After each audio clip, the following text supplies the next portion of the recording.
So it turns out that the close to you Pikmin animation actually meant something after all.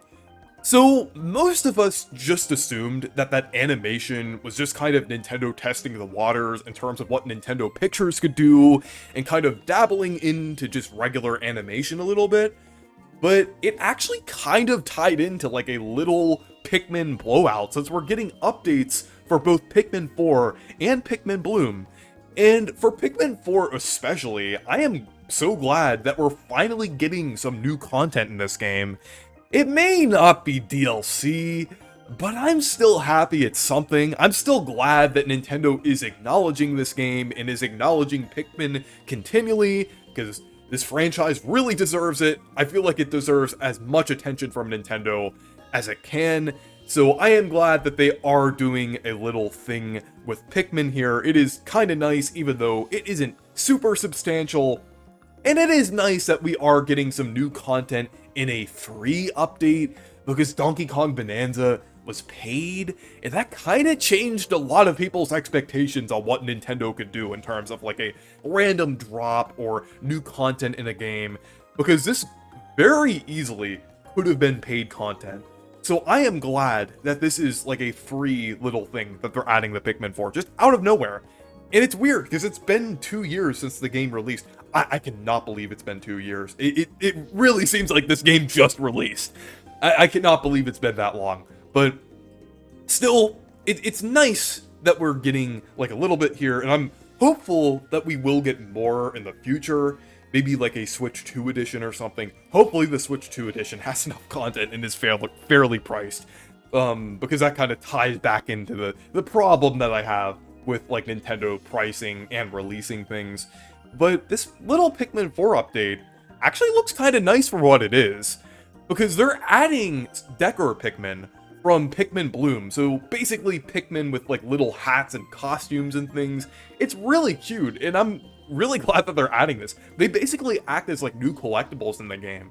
So you can go back to the worlds, and you could find like the Pikmin dressed up in different areas. It's pretty cool. It's like a cute little thing that they're adding here. So I'm glad that they're adding this in the game. They didn't have to do this, but it is really nice and really charming overall. I'm glad that they're kind of incorporating Pikmin Bloom into it a little bit, because I think Pikmin Bloom is pretty fun, honestly. I think it's pretty underrated. I know it's just a mobile game, and it's kind of like Pokemon Go a little bit, but it's fun to play sometimes. So I'm glad that they're adding an element of this game into Pikmin 4.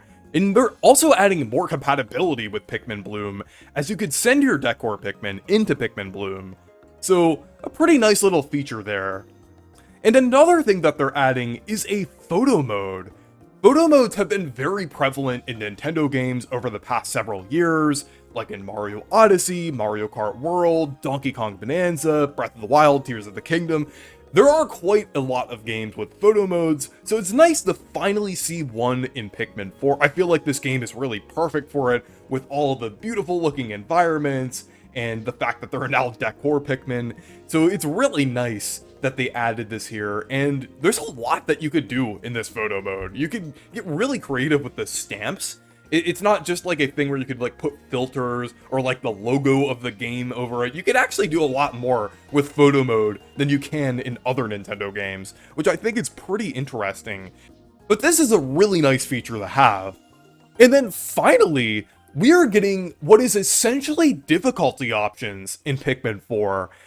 Now, they technically call them creature activity levels and tie them to the enemy specifically, but the way they describe it makes it seem like they are like proper difficulty options, because I feel like changing the way the enemies behave does quite a lot, honestly.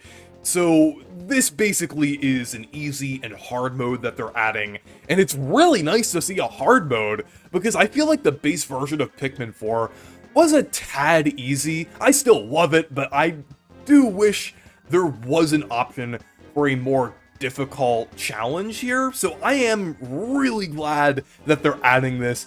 It's definitely giving me an incentive to replay the game, but this is definitely the feature that I'm looking forward to the most. I think I could get even more out of the game now with this feature, so I'm just really excited. So overall, I think this update is shaping up to be pretty good, I would say.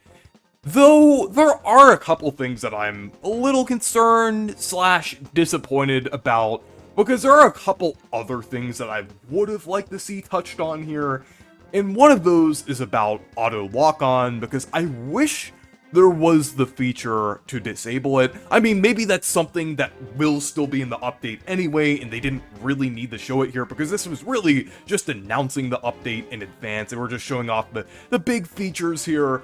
So there still is a possibility that they'll add that, because, I mean, I guess they kind of did hear the feedback about difficulty options, because I'm wondering they added the fierce mode because of the feedback that the game was a little too easy. So I am a little hopeful that they'll add a feature to turn that off, but I won't be too disappointed if they don't. It's just one of those things that I kind of just have to deal with, honestly.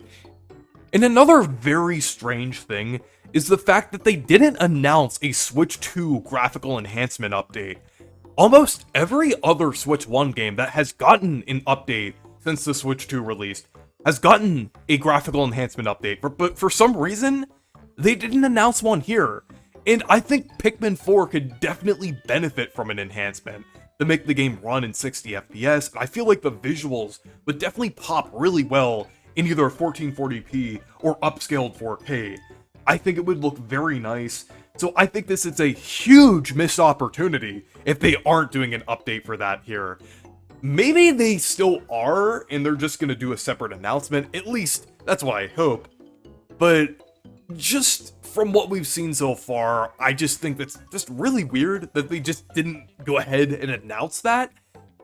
Maybe they're planning on doing a Switch 2 edition like I mentioned earlier in the video, but still, releasing an update post-Switch 2 launch that doesn't have a performance update is just kind of strange to me, honestly. But yeah, I'm still excited about this update, despite a couple things that they should have added here. But anyways, let me know what you think down in the comments, and thank you guys for watching this video. Make sure to leave a like and subscribe for more, and make sure to check out my Discord server and Blue Sky if you want to. Stay perky!